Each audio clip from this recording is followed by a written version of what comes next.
Halo semua, balik lagi di channel Toraokun. Sebelum pembahasannya dimulai, silahkan klik tombol subscribe dan aktifkan lonceng notifikasinya supaya kalian gak ketinggalan info dan teori terbaru seputar One Piece. Buat kalian yang mau informasi tambahan soal SBS atau databook, kalian bisa follow Instagram Toraokun. Di sana admin akan memposting soal SBS, databook, dan berbagai teori singkat. Sekarang lanjut ke pembahasan. Setelah arc Wano Kuni berakhir, cerita pun secara resmi mulai memasuki saga terakhir. Dalam saga terakhir, berbagai hal menarik terjadi. Salah satu di antaranya adalah pergerakan dari Garp untuk menolong Koby yang sedang ditahan di Pulau Beehive. Seperti yang kita tahu, orang yang menculik Koby dan menahannya di Pulau Beehive adalah Kurohige. Pulau Beehive juga merupakan markas bajak laut Kurohige. Dengan begitu, niat Garp untuk menuju ke pulau tersebut berpotensi membuat dia bertemu dengan Kurohige. Memang terakhir diperlihatkan, Kurohige sedang bertarung melawan Law. Namun, besar kemungkinan pertarungan itu telah selesai dan Kurohige sudah kembali ke Pulau Beehive. Dengan begitu, maka saat Garp datang ke sana untuk menolong Koby, dia akan bertemu dan bertarung melawan Kurohige. Kizaru sedang memimpin armada besar menuju ke Pulau Egghead dengan tujuan untuk meringkus Luffy dan kawan-kawan. Admiral itu bahkan memberi perintah untuk mengirim kapal sebanyak mungkin ke Pulau Egghead, sehingga semakin memperkecil kemungkinan Luffy dan kawan-kawan untuk bisa lolos. Yang sedang menuju ke Pulau Egghead juga bukan hanya Kizaru, melainkan ada salah satu Gorosei yang bernama Saint-J. Garcia Saturnus. Gorosei Saturnus kemungkinan besar sangat kuat, mengingat para Gorosei merupakan kepala pemerintah dunia. Di saat Angkatan Laut sedang sibuk dengan urusan di Pulau Egghead, Garp malah berniat pergi ke Pulau Beehive. Langkah yang diambil Garp itu memang bukan misi resmi dari Angkatan Laut, karena dia sendiri pun tidak melapor kepada atasannya. Namun, Garp tetap membutuhkan pasukan untuk pergi menyerang Pulau Beehive. Saat ini, dia telah memiliki pasukan dalam satu kapal, dan dia juga mengajak Helmeppo untuk ikut serta. Tapi selain itu, sepertinya Garp tidak akan mendapatkan pasukan tambahan lagi, sebab banyak pasukan Angkatan Laut sedang sibuk untuk misi ke Pulau Egghead. Jadi, Garp akan pergi ke Pulau Beehive hanya dengan sedikit pasukan. Garp tentu tidak peduli walau pasukannya cuma sedikit, sebab dia sangat percaya diri dengan kekuatannya sendiri.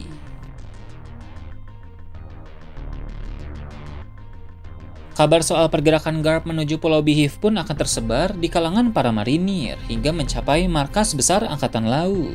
Dengan begitu, Akainu akan segera tahu. Setelah informasi pergerakan Garp sampai ke telinga Akainu, selang beberapa waktu akan ada informasi susulan yang lebih detail tentang siapa saja yang ikut bersama Garp. Di antara nama-nama yang ikut bersama Garp, ada satu nama yang akan membuat Akainu sangat terkejut. Dia adalah marinir muda bernama Hibari. Hibari merupakan gadis yang terlihat menangis bersama Helmeppo karena mengkhawatirkan soal Koby.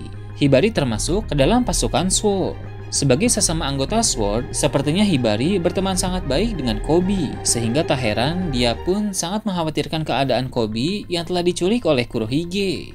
Dia juga mengaku bahwa Koby telah melakukan banyak hal untuk dirinya. Salah satu oplovers populer bernama Sandman di Twitter pernah mengungkap fakta yang sangat menarik soal Hibari. Hibari memiliki cara bicara yang menggunakan dialek Hiroshima. Ternyata, dari sekian banyak karakter One Piece yang telah muncul sampai sekarang, selain Hibari, hanya ada satu orang lagi yang juga berbicara memakai dialek Hiroshima. Orang itu adalah Fleet Admiral Akainu. Oplovers bernama Sandman itu pun curiga. Mungkin Eiichiro Oda mengindikasikan bahwa Hibari merupakan putri dari Akainu.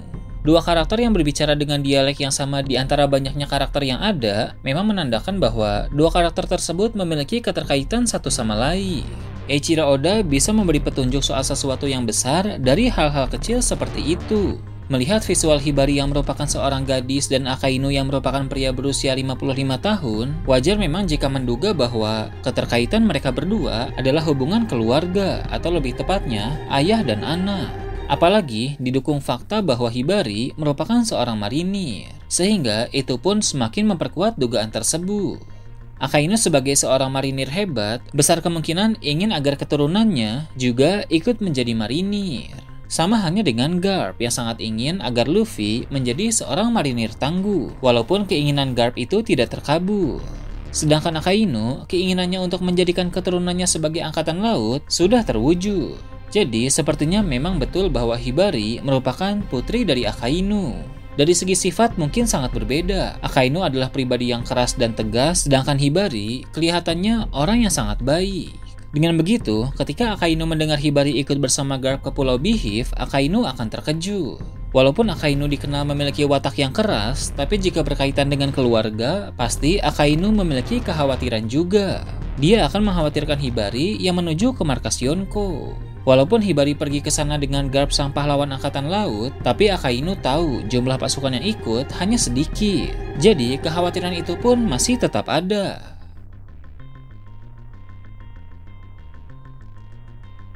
Berhubung para admiral lain sedang sibuk, maka Akainu sendirilah yang akan turun tangan ikut ke Pulau Bihif.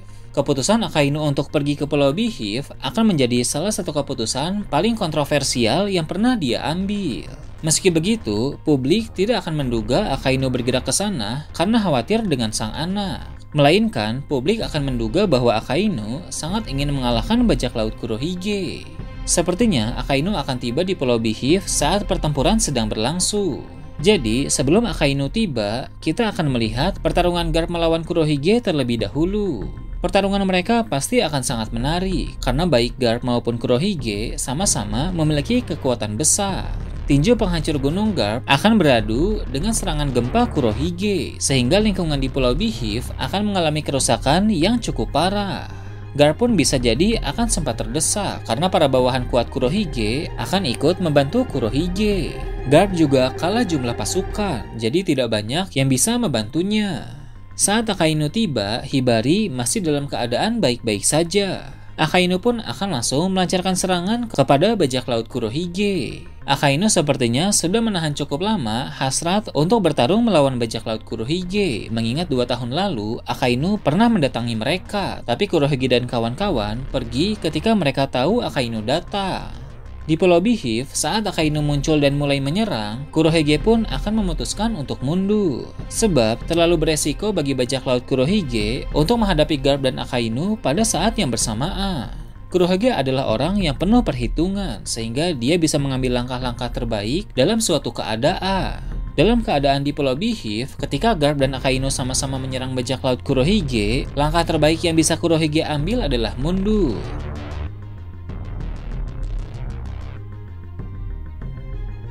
Nah, itu tadi teori tentang Akainu bergerak ke Pulau Bihif dan alasan besar di balik itu.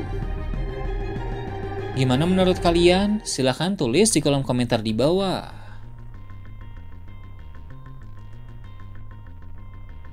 Oke, segitu aja untuk pembahasan kali ini. Jangan lupa like, share, dan subscribe untuk video menarik selanjutnya.